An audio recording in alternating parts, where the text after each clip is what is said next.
겠습니다. 여호와를 항상 내 앞에 모심이여. 다시 한번 시작. 여호와를 항상 내 앞에 모심이여. 여호와를 항상 여러분 앞에 모시기 바랍니다. 우리 옛사람에게 이렇게 인사합시다. 여호와를 항상 여러분 앞에 모시기 바랍니다. 여호와를 항상 제 앞에 여러분 모시기 바랍니다. 저는 여러분이라는데 여러분도 여러분이라네요. 옛사람 이름 혹시 모르면 여쭤 보시고 이름이 누구세요? 이름을 불러보세요. 다시 한번 시작. 여호와를 항상 제 앞에 여러분 앞에 모시기 바랍니다. 인독수 실사님 말만 들은 것 같아요. 그래요. 여러분 항상 여러분 앞에 모시고 여러분 모두가 주님 앞에 섰길 바랍니다. 요즘 한국교회가 외치는 메시지는 성경으로 돌아가자, 초대교회로 돌아가자, 이 두 단어를 씁니다. 성경으로 돌아가지 못하고 우리가 초대교회의 모습을 닮아가지 못하기 때문에 하나님 외치는 것 같아요. 그래서 우리는 성경으로 돌아가서 내가 하나님보다 앞서지 않고 내가 하나님의 말씀보다 앞서지 않은 삶이 필요합니다. 여러분들은 성경으로 돌아가셔서 성경의 말씀에 이끄심을 받은 삶을 사시기 바랍니다. 그런데 이렇게 먼저 외쳤던 사람들이 있습니다. 그래서 바로 종교 개혁을 일으켰던 칼빈이나 루터, 로한 웨슬러, 이 사람들이 바로 그와 같이 외쳤던 사람 중에 한 사람이죠. 저기 로마 가톨릭이 성 베드로 성당을 짓기 위해서 필요한 자금을 마련하기 위해 면주부를 판매했어요. 여러분 죄를 어떻게 용서를 받는 판매를 할 수 있습니까? 구원을 판매했다는 거예요. 여러분 이해가 되세요? 판매했으면 얻는 가서 여러분 사시지. 그럼 천국 갈 텐데. 그런 엄청난 일을 잘못된 것을 벌였어요. 이것을 루터나 그런 종교개혁자들 생각할 때 어떻게 구원을 팔 수가 있냐, 구원을 살 수 있냐, 우리 죄가 하나님 앞에 용서를 받았는데 사람에게 돈을 들여서 살 수 있냐, 이것이 부당한 것을 생각하면서 95조항을 만들어 반박문은 바로 이렇게 성당 앞에 붙여서 많은 사람이 이것이 잘못되었다는 것을 일으켰습니다. 그로부터 종교개혁이 시작되었던 것을 보게 되죠. 그런데 그들이 외쳤던 5가지 주장, 우리는 3가지 말잖아요. 오직 성령, 오직 은혜, 오직 예수, 이 3가지인데 이 모든 종교개혁자들이 외쳤던 주장은 5가지였어요. 바로 오직 성령, 오직 예수, 오직 은혜, 오직 믿음, 오직 하나님께 영광. 이 바로 이 5가지 외쳤던 이 외침이 있었습니다. 그런데 이 5가지 외침의 주장이 기초가 되는 것이 무엇이냐면 코람데오. 무엇이라고요? 코람데오. 이런 뜻이 있습니다. 넘겨주시랍니까? 자, 보면은 코람데오는 어떤 것이 있어요? 하나님 앞에서. 바로 모든 것이 이 5가지 주장의 기초가 된 것은 하나님 앞에서.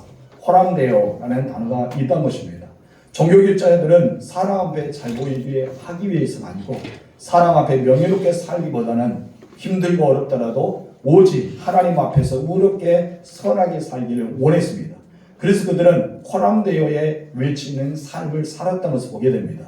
오늘은 종교개혁 주일이 아닙니다. 그래서 제가 이 말을 한 이유는 하나님의 사람으로서 오늘을 살아가는 우리들이 한결같이 코람데오, 하나님 앞에서의 삶을 살아야 될 필요가 있기 때문입니다.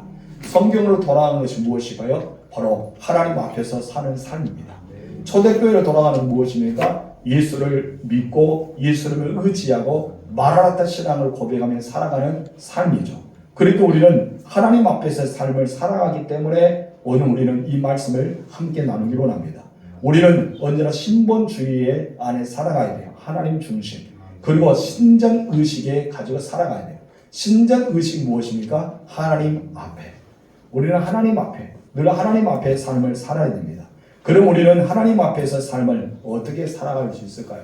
그에 대해서 우리 첫 번째 이렇게 읽어봅시다. 시작. 여호와를 항상 내 앞에 모시는 삶. 하나님 앞에 사는 것이 무엇일까요? 여호와를 내 앞에 모시는데 어떻게 모셔라? 항상 모셔라. 다윗 역시 코람데오의 삶을 살았어요. 그래서 8절 상반절이 이렇게 말하죠. 다 같이 내가 여호와를 항상 내 앞에 모시리라. 다윗은 하나님을 항상 모셨습니다. 그래서 바울도 자기 중심에 예수 그리스도가 늘 있음을 고백합니다. 예수 밖의 삶이 아니라 예수 안의 삶. 예수님도 포도나무에 비유해서 말하잖아요. 너희가 다 가지다. 내 안에 붙어있지 않으면 너희는 아무 열매가 맺을 수 없다. 오직 포도나무의 안에 붙어 있어야지만 많은 열매 맺을 수 있는 예수 안에 그리고 하나님 앞에 우리는 늘 가까이 가야 할 줄 믿습니다. 다윗은 여호와를 항상 자기 앞에 모셨고 살았다라고 고백합니다. 하나님이 영이십니다. 하나님은 우리가 눈으로 볼 수 있는 것도 아니고 하나님은 우리 손으로 만질 수 있는 분이 아닙니다. 그런데 어떻게 해서 다윗은 보이지도 않고 만지지도 못한 하나님을 자기가 항상 내 앞에 모셨다고 이야기하고 있을까요? 여러분 이것은 어떻게 보면은 하나님의 눈에 보이지 않지만은 내가 하나님을 눈에 보이는 것처럼 내 앞에 친히 계신 것처럼 모시고 살아왔다는 그런 의식 중에 하나라고 볼 수 있습니다. 무슨 말입니까? 하나님의 존재를 의식했다는 것이죠. 그리고 하나님의 임재 속에 살았습니다. 그가 가는 곳마다 누가 계신다? 하나님이 계신다. 내 앞에 하나님이 계신다는 생각을 가지고 살아왔어요. 이 말을 다른 말로 하면 하나님을 경외하는 것입니다. 하나님을 두렵고 떨림으로 경외하며 살았다는 의미를 가지고 다윗은 그런 삶을 살았다는 것입니다. 그러나 하나님을 내 앞에 모시고 사는 것은 무엇일까요? 과연 하나님을 내 앞에 모시고 산다는 것은 어떤 것이 있느냐 이것입니다. 단순히 하나님의 존재를 의식하며 인식하고 사는 것이 아니라 내 앞에 계신 하나님과 인격적인 교제를 나눈 거예요. 그래서 우리가 에녹에 보면은 무드슬라 나기 전에 그는 어떤 삶을 살았는지는 기록되지 않잖아요. 근데 무드슬라 바로 그가 죽으면은 이 세상에 종말이 온다는 그 예언의 메시지를 들은 뒤에 에녹이 삶이 바뀌어요.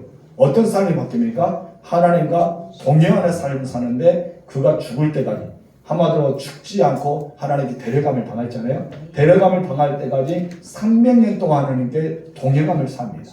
한마디로 코람데요. 하나님 앞에 있는 신전 중심에 모시는 삶을 살았던 것을 보게 됩니다. 이것이 바로 그의 말씀이에요. 하나님과 동행했던 여러분 이 세상은 반드시 종말이 옵니다. 우주적인 종말이 오고 내 육체의 종말이 오잖아요. 사람 누구나 태어났으면 죽는 것이 있어요.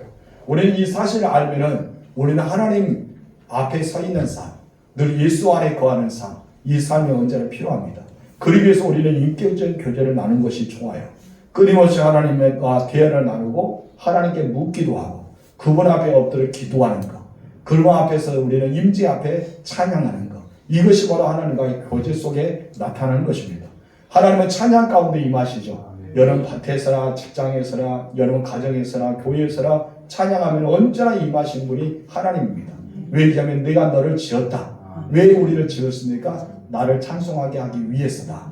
하나님은 찬송을 가장 기뻐해요. 근데 이 찬양을 많이 하는 사람들, 찬송 올리는 사람들의 특징이 무엇입니까? 자칫 잘못하면 교만하게 됩니다. 누구처럼? 루시퍼처럼. 찬양 대장이 그랬잖아요. 우리는 늘 그러기 때문에 겸손하게 하나님만을 올려드리는 찬양, 내 자신을 드러내는 것이 아니라 그런 찬양이 우리에게 있어야 될 줄 믿습니다.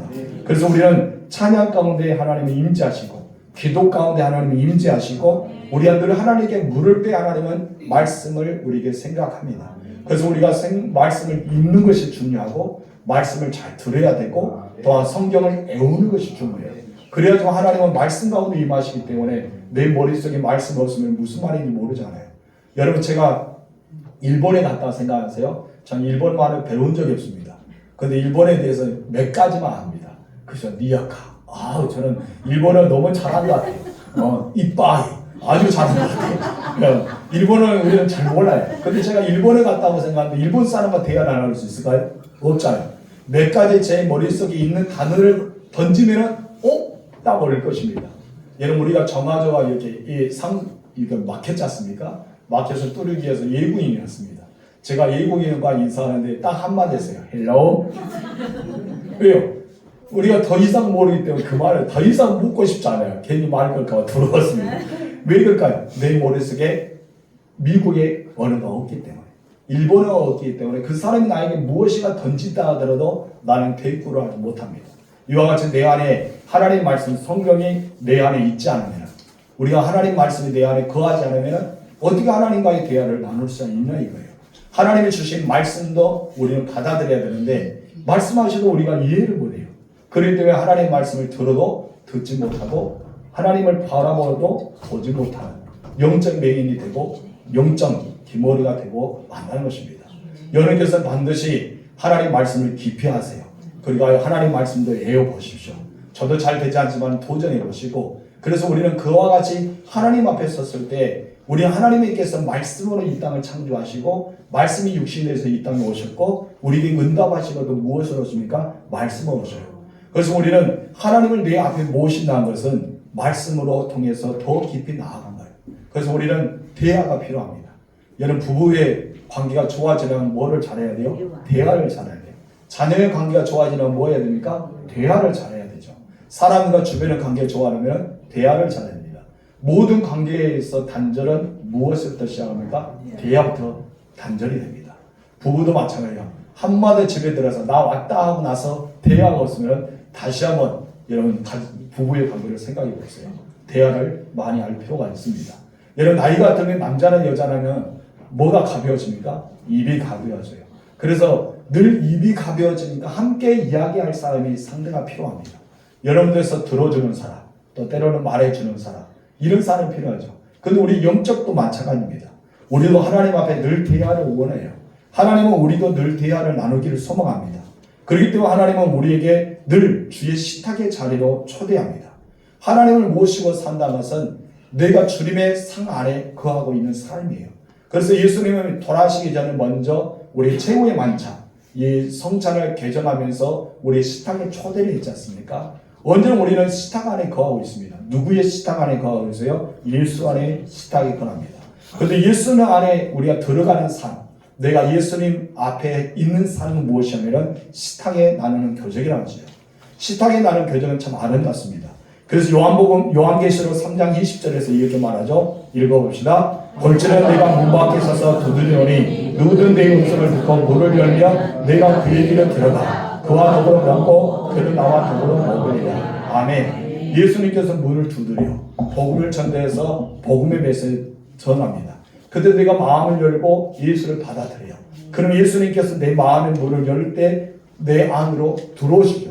내 안으로 들어오시면서 들어와서 우리에게 영원한 삶을 약속해 주었는데 여기서 무엇입니까? 더불어 먹고 더불어 먹으리라 라고 말씀합니다. 더불어 먹고 더불어 먹는다. 한마디로 영적인 교제를 나눈다는 것이죠. 우리 이 식탁의 교제는 더불어 먹기 위해서 우리는 살아갈 수가 있습니다. 성경에 당시 기록될 때는 사람들은 아무나 집에 초대하지 않았습니다. 가장 가까운 사람만이 집안에 초대해서 자기 식탁을 열어서 함께 공유했습니다. 그런 의미에서 보면은 예수님께서 내 안에 들어오셔서 우리 함께 먹는다는 것은 이 말은 두 가지 의미 있는데 첫 번째는 친밀한 교제를 나눈다는 것입니다. 어떤 교제? 친밀한 교제. 친하다는 것이죠. 그리고 또 하나의 의미는 친밀한 사귐이 있어요. 예수님과 나와 사귐이 있다는 것이죠. 그래서 이 다윗은 이런 친밀한 사귐과 교제가 있었기 때문에 내가 하나님은 내 앞에 모신다라고 이야기합니다. 여러분 하나님 모시고 싶으면 하나님과 친해지세요. 그리고 하나님과 친밀한 사귐과 친밀한 교제를 가지고 살아가시 바랍니다. 다윗은 하나님과 많은 대화를 나누었습니다. 수많은 질문을 던졌어요. 그래서 친밀한 교제를 나눴던 사람이 다윗입니다. 특히 블레셋 군인들이 쳐들어오잖아요. 이 전쟁이 여호와께 속한 것인지 나에게 속한 건지 하나님께 묻습니다. 그래서 하나님께 어떻습니까? 내가 올라가니까 아니면 올라가지 말으니까 내가 싸우니까 싸우지 말으니까 수없이 물어봐요. 올라갔는데 실패하고 돌아갑니다. 근데 또 하나님 물어봅니다. 올라갑니까? 또 올라가란 말이에요. 올라갔는데 또 실패합니다. 하나님께서 올라가는데 실패하면 따질 수 있잖아요. 근데 따지지 않습니다. 다시 물어봅니다. 근데 하나님께서 매복을 시키면서 이제 하나님의 병법을 말씀해 줍니다.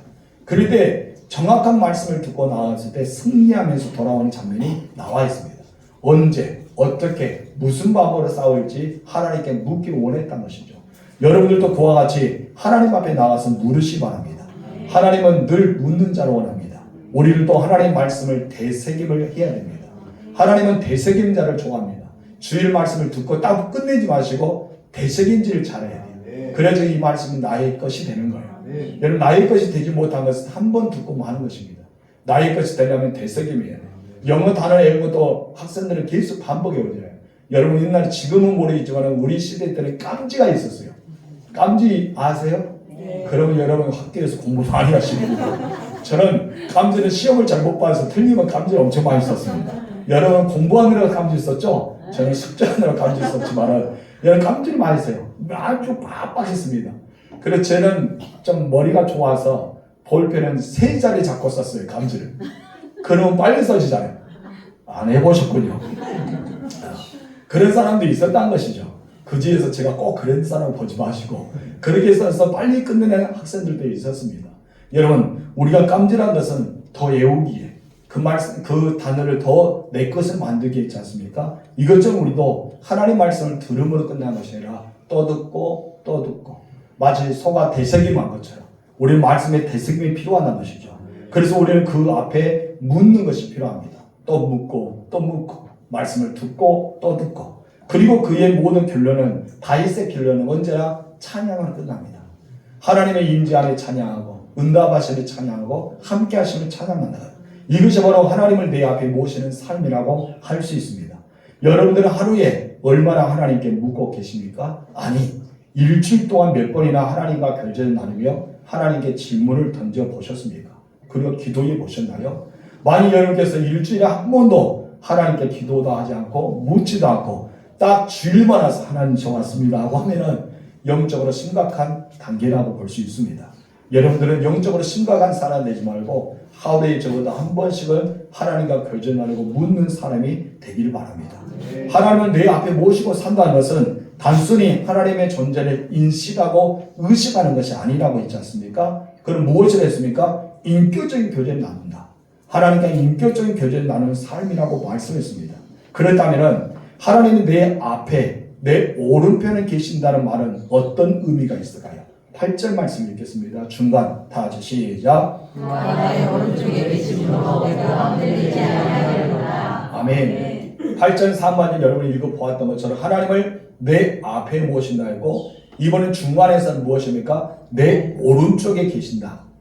그래서 하나님은 내 오른쪽에 있어서 흔들리지 않는단 말입니다. 다윗은 하나님은 내 앞에 계신 하나님 그리고 더 나아가서 내 우편에 계신 하나님이라고 고백합니다. 굳이 이거를 구분하자면 내 앞에 계신 하나님은 자상하고 친밀하신 하나님으로 강조하기 이함이라고 우리는 볼 수 있습니다. 그렇다면 오른편, 내 오른편에 계신 하나님은 어떠할까요? 연약한 하나님이 아닙니다. 성경에서는 오른편, 오른쪽에 강조할 때 힘과 능력을 상징했어요. 뭐를 상징했다고요? 힘과 능력. 그러면 내 오른편에 계신 하나님은 어떤 분입니까? 나를 보호해 주시고 나를 구원해 주시는 전지전능하신 능력의 하나님을 강조하게 이해합니다. 내 앞에 계신 하나님은 어떤 하나인가요? 바로 친밀하고 자상하신 하나님. 한마디로 내 머리털의 숫자까지 다 세심화 되고 나의 작은 시름에도 다 응답하여 주신 하나님. 그런 자상하고 친밀한 하나님이 바로 내 앞에 계신 하나님입니다. 반면에 내 오른쪽에 계신 하나님은 어떤 상황 가운데도 나를 보호하여 주신 하나님, 나를 구원해 주신 하나님, 나를 깊은 수렁에서 끌어올리신 하나님, 역전의 승리자가 되시는 하나님, 이런 하나님, 전지전능하신 하나님에 대해서 이야기합니다. 그 하나님은 어떠합니까? 홍해를 가르치지 않습니까? 불문불에서도 여러분 다니엘의 세 친구를 건져내셨어요. 사자굴에도 다니엘을 건져내 주셨습니다. 폭풍 가운데도 바울을 보호해 주셨습니다. 여러분 물이 침몰하지 않도록 그를 지켜주시고 불이 그들을 살리지 않도록 보호해 주시고 어떠한 상황 가운데도 늘 하나님께서 우편에 계시고 말씀하셨다는 것이죠. 여러분 잘 아는 내용 여기에 기록되지 않지만 들어가지 마라. 내가 함께한다. 내가 의로 오른손을 너를 붙잡아 주신다. 그 말씀이 어떤 거예요? 내 우편에 계신 하나님. 이 하나님이란 거예요. 그런데 하나님은 미쁘시고 의로시고 노하기를 저디하시고 우리가 그런 하나님을 모시고 살 때 어떻습니까? 내 앞에 계신 하나님. 이렇게 우리는 생각하시면 될 것입니다. 그렇다면 우리는 하나님과 어떤 관계를 맺어야지 우리 앞에 계시고 옆에 계시고 우편에 계신 하나님을 만날 수가 있을까요? 다른 것이 아니라 내가 모셔야 된다는 것이죠. 여러분께서 항상 모시는 삶을 살아야 됩니다. 그렇습니다. 우리 앞에 계신 하나님은 자상하고 친밀하신 하나님으로 정의합니다. 내 우편에 계신 하나님 나를 보호해 주시고 구원하신 하나님으로 정의해 보았습니다. 그런 그 하나님은 어떤 분일까요? 다시 한번 8절 상반절 읽겠습니다. 시작. 내가 너를 항상 내 앞에 모시니 다윗이 베들레헴에서 양을 칠 때 하나님을 늘 모시고 살았습니다. 모시고 늘 살았기 때문에 언제나 양을 지킬 때 사자랑 곰으로부터 이 양떼를 보호할 수가 있었어요. 골리앗 앞에서 물맷돌로 승리할 수 있었던 것은 바로 하나님을 내 앞에 오른쪽에 늘 모시고 살아갔던 삶을 살았기 때문입니다. 그 이유가 바로 하나님이 사자나 곰보다 더 힘이 세단 거예요. 골리앗보다 더 용맹스럽단 거예요. 모든 전쟁의 승리는 누구에게? 하나님께 있음을 알았어요. 알았기 때문에 언제나 하나님의 힘이 세고 능력이기 때문에 하나님을 의지하고 모시고 살아서 하나님을 바라보고 따랐습니다. 전쟁에 나갈 때 골리앗 앞에 싸웠던 다윗이 선포한 거 있잖아요. 나는 만군의 여호와의 이름으로 너에게 가겠다. 이스라엘 군대 왕 사울의 이름으로 간 것이 아니라 이스라엘 12지파의 이름으로 간 것이 아니라 자기 집안에 있는 베들레헴에 대해서 간 것이 아니라 아버지 이새의 이름을 부른 것이 아니라 만군의 여호와의 이름으로 나아간 거예요. 만군의 여호와의 이름으로 나아갔던 것은 다윗 앞에 늘 그런 마음이 있었습니다. 제가 저번에 목사 안수식을 갔다 내려오는 길에 제가 맨 앞에 열차에 타고 있었어요. 근데 어떤 아주머니가 내리면서 잘못 발을 삐꺾은 것 같아요. 제 앞에서 했으니 얼마나 무한하겠습니까?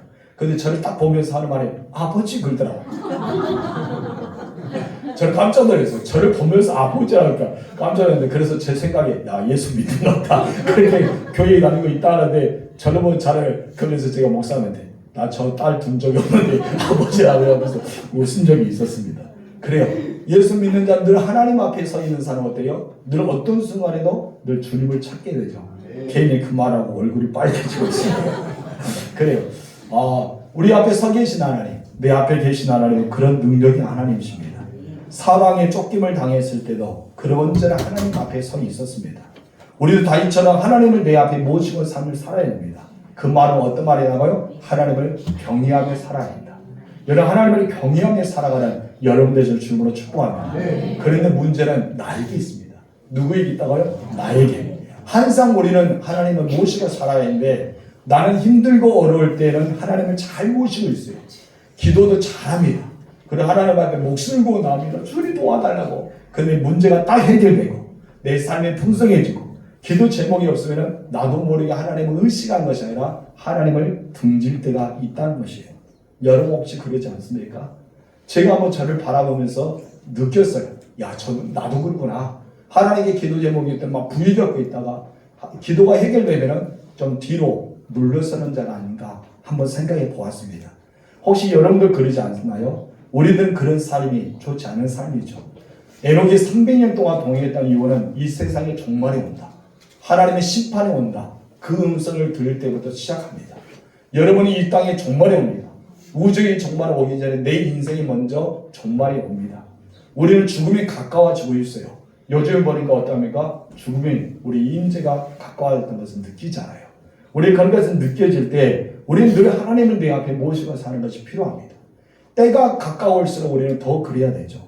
임박한 순간에 그래야면 안 되겠죠.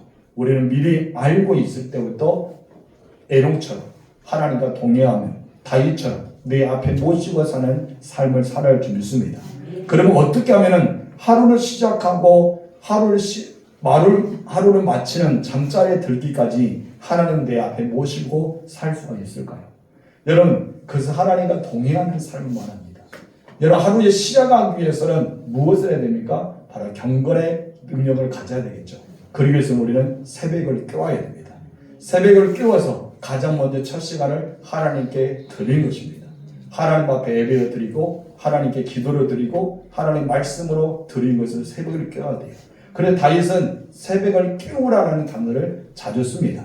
우리가 왜 새벽을 깨워야 되고요? 다윗은 시편 57편 7절에서 11절에 이렇게 고백하고 있습니다. 다 같이 읽어보시죠. 시작. 하나님은 내 마음이 확장되었고 내 마음이 확장되었으니 내가 노래하고 내가 찬송하리. 여기까지. 내 마음이 확장되는데 어떤 마음이 확장되었어요? 내가 주 앞에 서 있는 그 마음. 내가 주님께 가까이 가는 그 마음. 내가 주님을 모시고 경외하는 마음이 어떻게 했다? 확정됐다. 여러분 다니엘과 셈의 친구가 뜻을 정하였다는 거예요. 어떤 뜻을 정했을까요? 하나님만을 섬기기로 뜻을 정합니다. 그 마음이 확정됐을 때 다니엘은 사자굴에 들어갈 것을 알면서도 예루살렘 향해서 창문을 열어놓고 모든 사람이 보라고 여러분 기도하기 시작합니다. 그의 뜻을 확정하는 사람은 언제나 하나님 앞에 나아갑니다. 다윗도 확정했어요. 그러면서 그 다음 구절 읽읍시다. 시작. 내 영혼아 깰지어다 비파야 수마 깰지어다 내가 새벽을 깨우리라. 아멘. 다윗은 새벽을 깨우기 위해서 확정했어요. 가장 첫 시간, 내 삶에서 가장 첫 시간을 누구에게? 하나님께 드리겠다. 이것이 다윗의 고백이었어요. 그래서 새벽에 늘 하나님의 말씀을 받아 먹었어요. 하나님 말씀을 외웠어요. 하나님 말씀대로 살아갔습니다. 그랬더니 하나님이 그와 함께 하시고 그에게 놀라운 은총을 베풀어 주잖아요. 여러분 도전해 보세요. 여러분 확정하십시오. 그래서 하나님의 새벽을 깨우시 바랍니다. 그리고 나서 말합니다. 시작. 주여 내가 만민 중에서 주께 감사하며 문나라 중에서 주를 찬송하였도다. 무릇 주의 인자는 커서 하늘에 미치고 주의 진리는 궁창에 이르나이다. 하나님의 주는 하늘 위에 높이 들리시며 주의 영광이 온 세계 위에 높아지기를 원합니다. 한마디로 모든 하루의 삶을 하나님께 내어맡길 때 하나님께서 하늘과 이 땅의 모든 것을 우리를 통해 역사하여 주시는 그 은혜의 찬양의 고백입니다. 이런 마음이 하나님께 확정된 사람이 새벽에 주의 찬양하고 하루를 시작할 수가 있는 것입니다. 이 말은 하루를 시작하는 새벽부터 항상 주님을 내 앞에 모신다. 나는 오늘 하루에 주님과 동행하신다. 그런 삶을 다짐하는 의미 중에 하나겠죠. 이처럼 하루를 시작하는 새벽은 다윗처럼 하나님 보좌 앞에 나와서 하나님을 의식하고 하나님을 의지하고 하나님과 대화를 나누며 또 물으며 우리는 교제를 나누며 시작하는 하루의 삶이라고 볼 수 있습니다. 새벽은 깨우기 어렵죠. 저도 지금도 힘듭니다. 그러나 왜 제가 합니까? 목사이기 때문에 하는 것도 있지만 하나님 앞에 서 있는 내가 더 좋기 때문입니다. 저도 피곤해서 지금은 그렇지 않지만 초창기에 제가 이곳에 왔을 때 젊었을 때였죠. 그때는 새벽에 가끔 못 일할 때 우리 권사님들이 툭툭 문을 두드려서 깨운 적이 있어요. 아예 못 나올 때도 있었어요. 근데 제가 혹시 못 나오면 마음이 그렇게 죄송스럽더라고요. 하나님께. 목사에서 미안함이 있는 것보다 하나님께 죄송함이 더 컸어요. 우리는 정말 하나님의 은혜 가운데 살아간 삶입니다. 새벽을 예배를 못 드릴 것 같아서 하나님 목사를 시켰는지 모르지만 여러분 우리는 새벽을 깨울 필요가 있다는 것입니다. 여러분 그럼 누가 하나님을 모시고 사는 걸까요? 그러면 누가 하나님을 모시고 살 수가 있을까요? 여러분 모두가 하나님을 모시고 사는 것은 아닙니다. 또 모두가 하나님을 모실 수도 있는 것은 아닙니다. 그럼 어떤 사람이 하나님을 모시고 있을까요? 하나님과 관계를 맺는 자가 하나님을 모실 수가 있습니다. 그러면 어떤 사람일까요? 예수 믿어 주의 이름을 부르는 자겠죠. 하나님을 믿고 의지하는 자입니다. 그래서 다윗은 여호와 하나님을 나의 주님으로 고백했어요. 우리가 한 예수님을 나의 주님으로 고백한 사람만이 하나님을 나의 주님으로 고백한 사람만이 우리가 주님을 모실 수가 있는 것입니다. 본문 2절 읽겠습니다. 다 같이 내가 여호와를 아뢰되 주는 나의 주님이시오니 주밖에 나의 복이 없다 하니라. 너무 아름다운 말이죠. 주님이 나의 주님이시다. 여러분의 예수님이 여러분의 주님이 되시기 바랍니다. 예수님이 여러분의 구세주가 되시기 바랍니다. 나의 주님이 되실 때 우리는 하나님 앞에 내 앞에 모실 수 있고 내가 하나님의 임재 안에 들어갈 수 있고 내 안에 주님이 찾아오실 수가 있는 것입니다. 이 말은 주님이 내 인생의 주관자라는 것이죠. 우리 주님이 내 인생의 주권자라는 고백입니다. 다시 말하면 인생의 생사하복을 주관하신 분은 누구다? 하나님밖에 없다. 그래서 나에게 복을 주신 것도 하나님이시다. 욥의 고백 중에 그런 말이 있어요. 모든 것이 하나님께로부터 왔다. 주신 이도 하나님이고 취하신 이도 하나님. 우리가 주신 것도 거두어하신 분도 다 누구다? 하나님이다. 인생의 생사하복의 주인이 누구다고요? 하나님이라는 것이죠. 그래서 우리는 하나님 앞에 늘 가까이 가는 인생입니다. 얘는 하나님 그 앞에 모시고 인격적인 교제를 나눌 수 있는 사람은 하나님을 자기 주인으로 고백할 수 있는 사람. 그래서 하나님만이 나의 주님이십니다. 나의 왕이십니다. 나는 당신의 종입니다. 고백하는 것입니다. 예수님 믿음으로 하나님을 자기 주인의 인생의 주권자로 고백할 수 있는 여러분 앞에 하나님을 모시고 사시 바랍니다. 에녹이 하나님과 동행했던 것처럼 여러분도 하나님과 동행하는 삶을 사시길 바랍니다. 그렇다면 하나님을 모시고 사는 자가 복을 받잖아요. 그래서 조금 전 2절에 여러분 읽었잖아요. 주밖에 나의 복이 없다. 우리는 어떤 복을 받을 수 있을까요? 우리 두 번째 다 같이 읽읍시다. 시작. 여호와를 그 앞에 모시고 사는 자가 누리는 축복. 우리는 축복을 받아야 된다. 하나님 앞에 모시고 사는 자에게는 무엇이나 달라야 되잖아요. 8절 말씀 읽겠습니다. 시작. 내가 여호와를 사랑할 것이요 그가 나의 오른쪽에 계시므로 내가 흔들리지 아니하리로다. 아멘. 여호와를 그 앞에 모시고 사는 자가 누릴 수 있는 첫 번째 축복은 이겁니다. 다 같이 읽어봅시다. 다 같이 시작. 흔들리지 않는 삶이다. 여러분 우리의 삶은 흔들리게 됩니다. 건강도 흔들리고 물질도 흔들리고 가정도 흔들리고 삶도 관계도 흔들리죠. 여러분 흔들리는 삶을 살아갑니다. 마치 내가 흔들 의자에 있는 것처럼 흔들흔들하고 우리는 정말 딱 부동자선에 있지 못하고 흔들리는 삶을 살아갑니다.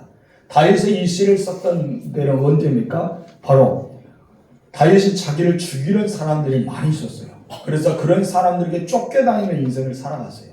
이 쫓겨다니는 인생을 살아가기 때문에 다윗이 첫 번째 고백할 수 있는 것은 1절 말씀 하나님 나를 지켜달라고 고백부터 시작합니다. 읽어봅시다. 하나님이 나를 지켜주셔서 내가 죽게 피하나이다. 자신을 죽이려는 자들이 있었기 때문에 늘 쫓겨다녔어요. 성경학자들은 본문에 기록했던 다윗의 고백은 아마 사울왕에게 쫓겨다녔을 때 썼을 것이다 하고 이렇게 이야기하고 있습니다. 다윗은 사울왕만 아니라 평생 동안 쫓겨다니는 인생을 살았어요. 그래서 한 개인뿐 아니라 절대 권력을 가진 사람들, 심지어 자기 아들 압살롬까지도 그를 피하면서 쫓겨다니는 삶을 살았다는 것을 봅니다. 그런데 먼저 우리가 사울왕을 보게 되면 다윗 한 사람을 쫓기 위해서, 다윗 한 사람을 잡기 위해서 군대를 이동했는데 몇 명의 군대를 이동하지 않았어요? 3,000명의 군대를 이용합니다. 여러분 3,000명 엄청나죠? 누구를 잡기 위해서? 다윗 한 사람을 잡기 위해서 3,000명의 군대를 동원합니다. 전 곳을 샅샅이 짚었어요. 여러분 다윗은 혼자 숨은 것이 아니죠.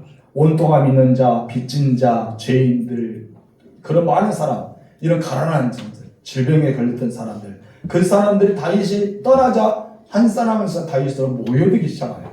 여러분 그런 사람이 있어요. 사람이 왔다가 떠나가는 사람들이 있는가 하면 나에게 모여드는 사람이 있어요. 여러분 근데 여러분 떠나가는 사람이 좋을까요? 모여드는 사람이 좋을까요? 그렇죠. 여러분들이 인생을 살아가면서 여러분 주변에 사람이 자꾸 모여들어야 돼요. 모여드는 이것이 바로 나의 소중함이 있기 때문에, 나의 존재 자체를 알아주기 때문에 모여줍니다. 근데 어떤 사람은 자꾸 내 보내요. 사람들 내 가까이서 막 쫓아버려요. 또 쫓겨다니는 인생이 답니다. 누가 그랬어요? 사울 같은 사람. 늘 사울은 군대가 있지만 사울 왕을 의지 못했습니다. 왜 그럽니까? 계속해서 미워하고 의심하고 자기의 권력을 계속 지키기 위해서 살인도 마다하지 않잖아요. 그 수많은 제사장, 하나님께 기름받은 사람 무참하게 다 죽이는 사건도 일어났습니다. 그런 사람들이 있었던 것이죠. 비수와 같은 사람. 여러분 그런 다윗은요 늘 가난한 자, 병든 자, 억울한 자, 그런 많은 사람, 온통함을 자는 자들이 모여드는데 다윗 혼자 추방을 당했는데 불구하고 다윗 주변에는 400에서 600명이 되는 사람들이 모여들기 시작합니다. 어마어마한 사람이죠. 여러분도 그런 사람이 모여들기 바랍니다. 400에서 600명 모여보십시오. 우리 교회 가득 찰 것입니다. 아멘. 그런 사람이 너무 소중해요. 그러면 여러분들은 사람은 나에게 자주 온다 속상하지 말고 감사하세요. 안 온 것보다 오는 것이 좋잖아요. 사람이 나에게 자주 온 것은 은혜입니다. 여러분 은혜의 삶을 사시 바랍니다. 여러분 그런데 이렇게 숨어 있을 때 다윗 혼자 숨었다면 노출이 되지 않잖아요. 혼자 꼼꼼히 숨어서 어떻게 알아요? 근데 400에서 600명이 이렇게 늘 돌아다니는데 사람들 다 봐요. 그래서 누구에게 보고합니까? 사울왕에 가서 보고합니다. 야, 우리가 보니까 뭐 다윗과 함께하는 사람 무리가 쭉 모여가더라. 그럼 사울이었답니까? 또 쫓아다닙니다. 그리고 다윗이 숨어 있는 것이 이곳이다 저것이다 알 수밖에 없었어요. 그때보다 다윗은 늘 하루하루의 삶이 움직이는 삶, 불안한 삶, 쫓겨가는 삶. 그래서 무엇이라고요? 하나님의 나를 지켜달라. 나만 아니라 지금 함께하고 있는 이 사람들을 지켜달라. 내가 주님께 피합니다. 고백하는 것입니다. 그가 얼마나 두려웠을까요? 내일에 대한 기약이 있었을까요? 없을 수도 있습니다. 그래서 다윗은 누구보다도 파란만장한 인생을 살아갔던 사람, 교통의 세월을 살아갔던 사람이라고 볼 수 있습니다. 여러분, 소녀 다윗 시대도 마찬가지예요. 아버지로부터 별로 인정을 받지 못했던 사람이 다윗입니다. 여러분, 사무엘 선지자가 이새의 집에 오잖아요. 여러분, 사무엘 선지자가 이새의 집에 왔다면서 엄청난 거예요. 그러죠? 그 땅의 사무엘 선지자는 엄청난 영웅이고, 여러분, 선지자 중에 위대한 사람입니다. 그런데 여러분, 오늘날의 교회가, 각 교회가마다 목회자가 있잖아요. 근데 옛날에 목사님들 없었을 때, 교회 관리하면서 담당한 전도인만 있었을 때, 목사님들 오면은 안 나온 사람들 다 모여들잖아요. 그 가정만 방문해 보세요. 어떻게 뭔듯만 모르게 그 가정을 모시는 그런 때가 있었어요. 이전에 목사님들이 흔하지 않을 때. 근데 사무엘은 어떻게 하겠습니까? 자기 집에 왔다? 그래도 자기 집에서, 자기 지파 중에서 가장 작은 집에 왔다? 이것은 집의 축제예요. 엄청난 놀라운 축복이라는 것이죠. 놀라운 축복인데 여러분 이해가 되지 않은 것은 엄청난 놀라운 축복인데 아들을 다 불리지 않고 다윗을 제껴놓고 나머지 아들을 불렀다는 것이죠. 여러분 이상하지 않아요? 여러분 목동이 없었을까요? 다윗이요 형들에게 먹을 걸 갖다 줄 때 양을 지키는 자에게 부탁했어요. 그러면은 다윗의 밑에는 노예가 있었다는 것이죠. 그러면은 만약에 사무엘 선지자가 왔을 때 다윗을 충분히 부를 수 있었어요. 양을 지키는 자가 맡겨놓고 너 와라. 지금 이것은 우리 집안의 영광이다. 우리 가문의 영광이다. 우리가 볼 수 없는 만날 수 없는 집에 초청할 수 없는 대사무엘 선지자가 왔기 때문에 이것은 너는 와야 된다. 다 부를 수 있었다는 것이죠. 그런데 왜 그 자리에 있지 않았을까? 참 의문스러운 그런 생각도 듭니다. 그런데 여러분 자세히 우리가 성경 보면은 하나님이 하나님 되심을 나타내기 위해 이 사람들은 예고가 아니라 중심을 보는 하나님을 드러내기 위해 그런 과정이 있었다고 봅니다.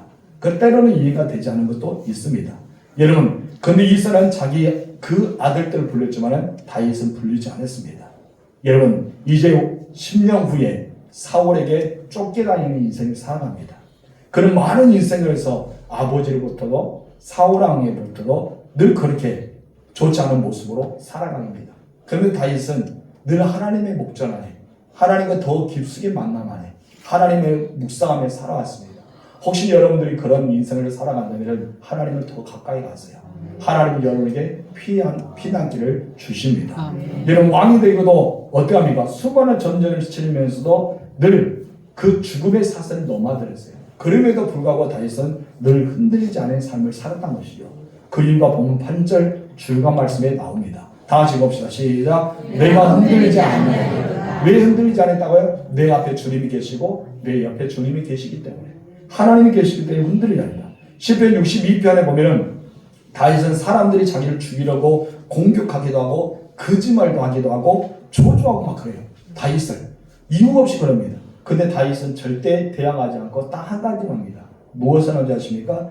잠잠히 하나님만 바라봅니다. 우리가 이것이 필요합니다.